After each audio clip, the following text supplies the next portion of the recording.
Hello, my name is Paul. I'm a nurse. I'm a critical care nurse. I've been doing that job for over 35 years, and I have a well-trained, well-behaved service dog. He's eating sticks right now, uh, but he's got thousands of hours of professional training. He does a great job, and he has never misbehaved in a motel or hotel situation ever. And we go to lots of high-end ones. We've been in lobbies, stuff with people. He's had no problem. However, there is a problem here in California. The name of the problem is California Hotel and Lodging Association. I first noticed the problem when I was being kicked out of somewhere north of 20% of the motels we would try to stay. As a nurse, I need a place to sleep in preparation for a night shift. Usually, I usually work nights. And I was getting kicked out a lot. And after one, okay, I can find another motel somewhere.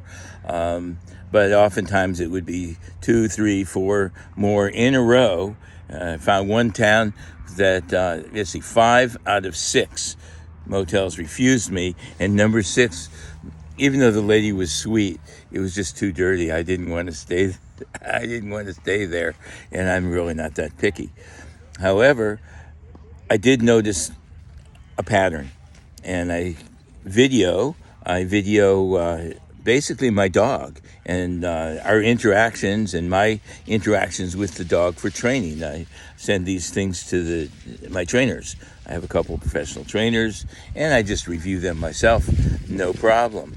However, it also caught the managers kicking us out. And I sued a few of them, usually only ones that were part of a chain where I saw that there was a whole pattern to what was going on. They're using the same words. They're denying me services immediately. They don't wait 2 seconds to look at the dog or to ask me, well, what does he do for you? Even the questions they're allowed to ask, they just kick me out. And one of the last ones, I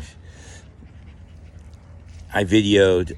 I did sue him, and on that video you can see him clearly just kicking us out for no reason. He said it's a standard room, so we need paperwork on your dog, which they know doesn't exist. They've known this for the documents go back well over a decade. They know there's no such thing. It's the ADA.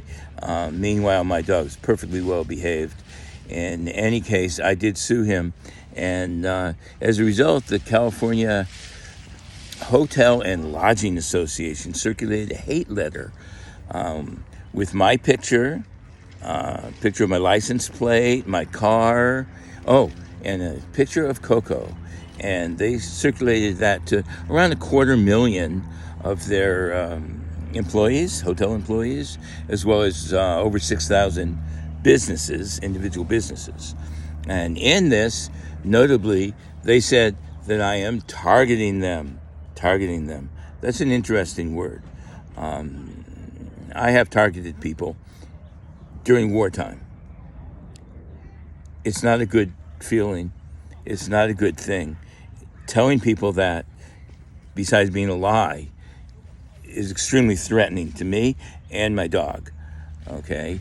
They also call the ADA frivolous. Utilizing the ADA to, demanding your rights is exploiting, right? And they call my dog, and I believe all service dogs, alleged, which, he's no alleged dog. That's not part of the ADA. He's a real live service dog, and I can prove it. I have video of his training going back to when he was just a few months old. No doubt about it. He's a well-behaved service dog. He conforms to all the ADA standards, and for California Hotel and Lodging Association to take a leadership role in denying us services is something that needs to be stopped, because I'm not the only disabled veteran with a service dog. And I mean, you don't have to be a veteran to be disabled. I guess it's just that much more disrespectful. But I don't know. These are service dogs. Disabled people need service dogs. They're such a big part of our life and allow us to live a normal life. After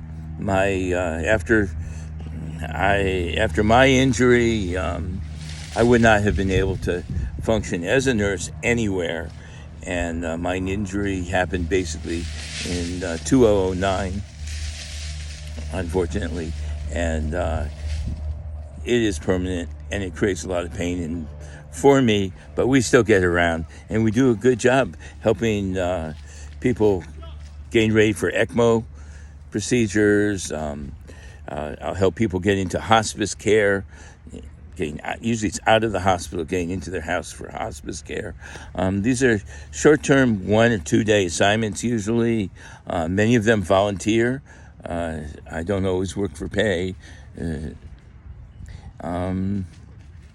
But it's helpful, a useful thing for society.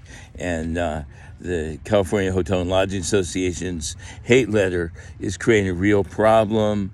I did go to a hotel after that letter was published, but before I knew about it, because they didn't bother telling me they were going to send my picture and a lot of false information to 250,000 people, and publish it online. So basically I found it online by complete accident. What the heck? There's my picture. Oh no, there's a picture of my dog, and they're using the word targeting. Maybe they have another meaning for it. I'll let anyone else decide what that is. But I believe it means they want to encourage members to attack us. That's my impression of it. And that feeling isn't going to go away. Anyone who is targeting me, exploiting me, using frivolous techniques and alleged service dogs, which indicates they really think your service dog is phony, which, by the way, is a crime punishable by both jail time and fine, and a crime I find personally abhorrent. I'd like to stop them. So that's the purpose of this video, is to alert other handlers and other disabled personnel, trainers with service dogs, utilizing service dogs, helping with service dog industry, helping with disabled. I want you to know that California Hotel and Lodging Association is organizing the continued refusal of their members to take service dogs. Pretty clear in their letter. I'm not going to publish the letter online here. It's very disturbing to me, but I can't get it back. I guess you're welcome to look it up if you insist. You see what I look like. You can tell that their picture is not particularly flattering. I'm not as worried about myself, but I am worried about them doing violence to my service dog. Because besides being service dog, of course, he's my buddy, and gotta take good care of your buddies. So put in your comments if you too have been refused a ADA compliant service dog. I said that wrong, but you get it. If they're doing this scam, and it is a scam on you, I would like to join in a class action lawsuit, or at least maybe a letter signed by a couple hundred people, something to stop them and just educate their members in the correct approach to service dogs. Somehow they think that saving a few dollars on housekeeping, which in my case doesn't really happen because he's well brushed and never destroys anything. I clean up the room better, I believe, than most guests, but I understand in some cases there might be extra hair hanging around, and they'll need to clean up the room. Spending, 10 extra minutes cleaning the room? I don't know. But that's the story, and please put your experiences in the comments and understand that it's not just one hotel or one single hotel chain. It's the head of the snake, as it were, California Hotel and Lodging Association, intentionally doing this. They know what they're doing. They've got lots of documents on the correct actions to take, but that's not what they're telling their members to do. Thank you very much. My first YouTube video. Let's see what happens.